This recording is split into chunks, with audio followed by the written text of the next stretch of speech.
Okay. Sa mga sinunod, sila nga. Sabi ni Clary, bayag lang ang dala ni Bailey na yan, Robert Kino.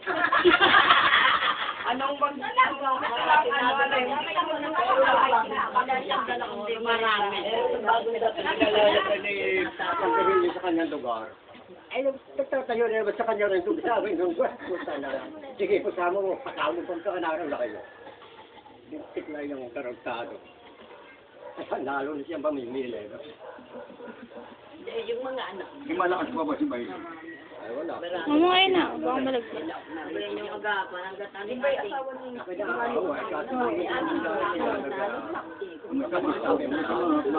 Hindi mo nagpapasin sa kami. Pero sila pa hindi magsabi sa ano siya. Maganda kong galaw. Ay wala. Ani ka kayo. Yun, ay Dodo. Yung magandang lalaki. Taga-Tipolo. Anak ni yung Dodo. Ito na ba nagbahit? Yung mga lupa sila rin. Ano sa Antipolo tinitira kami sa MMD ingaan. Nailipat. Higit sila maraming lupa. Basta natin. Ay, magpapay natin wala pang buhay sa hindi pa nag-iintindihan eh. Walang tira na umagal kang po naman. Yung bato, edi malaki nga mo.